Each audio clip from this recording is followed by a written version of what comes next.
Hi, and welcome to another video by Get It Done Home Repairs. Today I want to show you a problem that we have and how we're going to go about resolving it. Now this kitchen was done by a contractor who put a new kitchen cabinets and put a new floor in. By changing the height of the floor, the kitchen floor is probably about 1/2 to 3/4 of an inch higher than the floor next to it, and they put like a transition piece there to make it so it's not really a step, it's a transition. But I'm going to bring you in there, I'm going to show you what it is and how they left it and how we're going to correct it and make this job a finished product so it looks actually really good. Alright, so let me show you what the problem is and how we're going to correct it.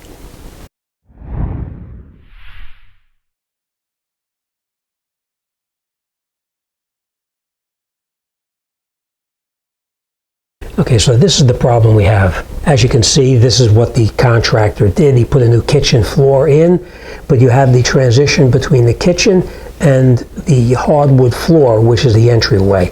So we need to put a piece of molding in here because this is how they left it, and to me it's not a finished job, it's an unfinished job. So I'm going to show you how I resolve the problem, and this is the other side here. And this is the piece that I cut to actually replace here so it looks like a finished product. All right, now I'm going to show you how to get this mark here so you can actually cut the piece of molding so that you can have that if you need to. Okay, so over here you have your molding. You put your molding up in here, but you don't know exactly how to mark this over here. And that's when a tool like this comes in very handy. It's a contour gauge. This just happens to be the one that I'm using. I'm not endorsing this company. This just is the one that I'm using here for this particular job. All right, so let me show you how it works, and we'll cut this piece and we'll get it all done. Now I marked, as you can see, I marked right here where I'm going to make my cut. Now we know that it has this angle right here. It's got that 45-degree angle right there, so we're going to need to actually make that angle on here so that it matches up. So we're going to cut it this direction here so that it's a nice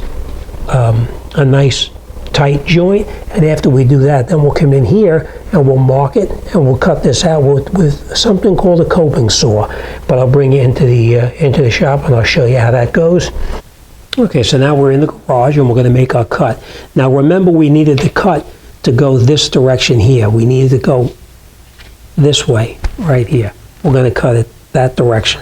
All right, so make sure you put it the correct way. We'll put it onto our saw. Now this is a chop saw. If you don't have this, you can use a regular miter box. It's okay.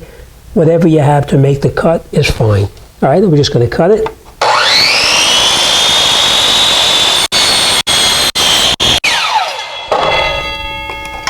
All right, we have a nice clean cut right here, the angle that we wanted. Now we're going to bring it back inside and we're going to put it on the thing and we'll trace it out right here and we'll make our other cut. Okay, and the way this contour gauge works is you bring it into your project where you're going to be working. We're going to end it right here on the end of the wall, so that's where we're going to put this right here, and then we just take this and push it down. Just like that. And now we see the contour that we need. And then you would take it off like this, and that is the contour that we need to have on that piece of wood. Okay, next we take our contour gauge, put it on the piece that we're working with, just like this. Line it up, just like that, and like that. And then we'll just take our pencil, and we're going to scribe it on there.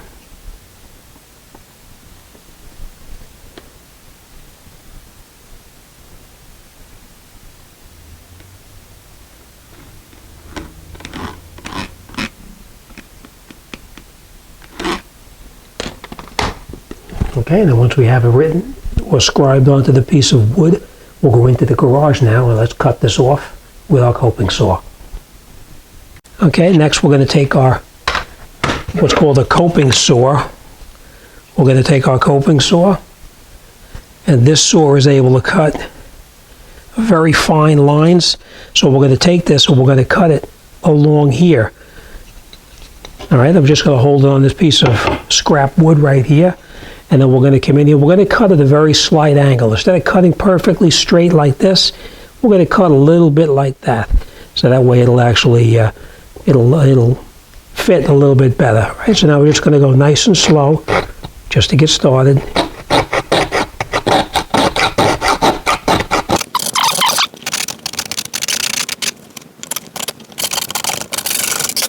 Okay, then we cut it off to follow our line right there. Now we'll bring it in. Let's put it on and let's see how it lines up. Okay, so let's put it in there. And we'll see how it looks. Now you can see it looks pretty decent. But if it doesn't fit exactly as you want it to, you can take a utility knife and you can clean it up in here a little bit with a utility knife. Or you can get in here with sandpaper if you need to. But as you can see, it looks 1,000% better. All right, so as you can see, cutting it with a coping saw is not as easy as it appears to be, especially when you're working with a very small piece of wood like this.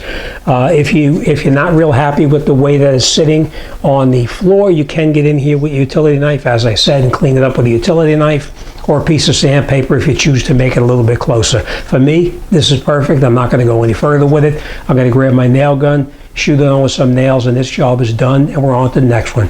All right, if you like this video, hit the subscribe button, of course, and when you hit the subscribe button, a bell will come up, and that bell you can click on notifications to be notified of every upload or occasional uploads. As personal preference, it's entirely up to you.